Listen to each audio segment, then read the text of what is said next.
नमस्कार, मी आपले सर्वांचे वेदश्री ज्योतिष मार्गदर्शन या चॅनलमध्ये स्वागत करतो। तर आपण या व्हिडिओमध्ये पाहणार आहोत की आषाढी एकादशीचे महत्त्व विस्तृतपूर्वक आणि त्याबद्दल आपण व्रत, जप, नियम कशा प्रकारे हे करावे आणि आषाढी एकादशीचे महत्त्व काय आहे हे सर्व काही आपण या व्हिडिओच्या सहाय्याने पाहणार आहोत। तर हा व्हिडिओ नक्की पूर्ण पाहावा।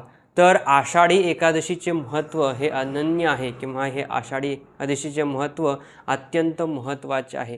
आषाढी एकादशी म्हणजेच की हिंदू धर्मातील सर्वात पवित्र आणि वैशिष्ट्यपूर्ण एकादशी आहे। ही तिथी भगवान श्री विष्णूच्या भक्तीचा शिखरबिंदू आहे आणि विशेषतः महाराष्ट्रात, कर्नाटकात, आंध्र प्रदेशात हिला अत्यंत भक्तिपूर्वक प्रमाणात साजरी केल्या जाते।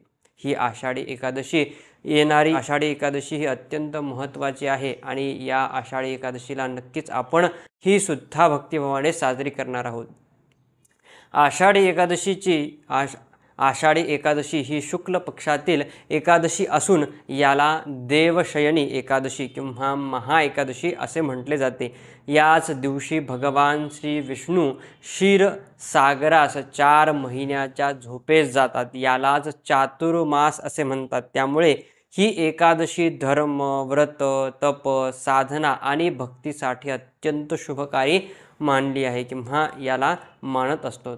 तर ही आषाढी एकादशी आपल्यासाठी कशा प्रमाणात आहे आणि ही आषाढी एकादशी वारकरी संप्रदायासाठी अत्यंत महत्त्वाची आपण मानत असतो। तर ही वारकरी संप्रदायांसाठी ही पंढरपुरातील आषाढी एकादशी कशा प्रकारे आहे, तर आषाढी एकादशी ही महाराष्ट्रातील वारकरी परंपरेतील सर्वोच्च शिखर मानली जाते किंवा सर्वोच्च शिखर आहे।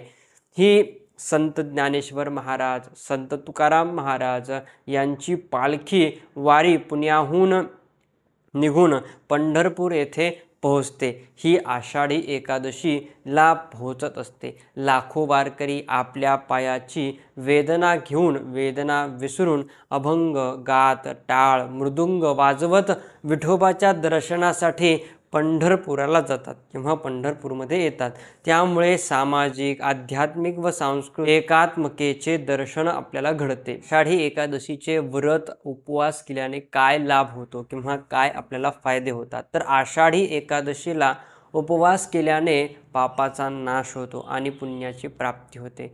तर हे आषाढी एकादशीचे व्रत कशा प्रकारे करावे, तर संकल्पपूर्वक व्रत, भजन, कीर्तन, जप, ध्यान केल्याने जीवनातील सकारात्मक ऊर्जा जी आहे ती आपल्याला वाढत जाते आणि नकारात्मक ऊर्जा जी आहे ती दूर होते। त्यामध्ये संयम, सात्विक आहार, वाणीची शुद्धता आणि देवभक्ती यांचे पालन करणे अत्यंत महत्त्वाचे आहे। श्रीमद भगवद्गीता, विष्णू पुराण, पद्मपुराण यासारखे अनेक ग्रंथांचे वाचन सुद्धा आपल्याला या चातुर्मासात केल्यानंतर अत्यंत शुभकारी फळ आपल्याला प्राप्त होते। विठोबाला भक्तीचा दिवस किंवा आषाढी एकादशी ही विठोबाची आपल्या आत्माच्या एकमेकतेचा दिवस आहे। लाखो भाविक अगदी पाय फाटले तरी सुद्धा पांडुरंग पांडुरंग असे म्हणत पंढरीला जात असतात। तर या भक्तीच्या प्रेमाने विठोबाला देखील मंदिरात उभा राहून हात करकटेवरी ठेवून नतमस्तक होणाऱ्या प्रत्येक भाविक भक्ताच्या हृदयामध्ये घर करत असतो। नामदेव, तुकाराम, ज्ञानेश्वर, जनाबाई, चोखामेळा, सोयराबाई यासारखे अनेक संत या दिवशी विठोबाच्या भक्तीचा जिवंत अनुभव घेतलेला आहे। तर याच आषाढी एकादशीच्या दिवशी सुद्धा आपण हे व्रत नक्की करू आणि या एकादशीला आनंद उत्साहामध्ये जप, तप, संध्या आपण साधना करू, भजन करू, तर नक्कीच आपल्याला या नकारात्मक ऊर्जेपासून दूरता होईल आणि सकारात्मक ऊर्जा वाढेल। आज ही एकादशी आपल्या संयम, साधनेचा आणि श्रद्धेचा समर्पण करणारी ही एकादशी आहे। विठोबा म्हणजे प्रेमाचा, नम्रतेचा आणि धर्माचा प्रतीक आहे।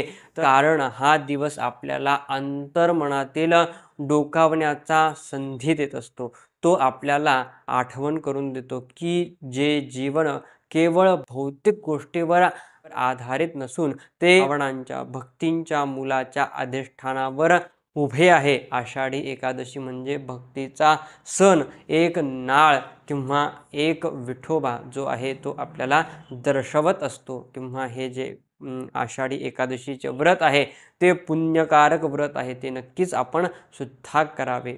रामकृष्ण हरी.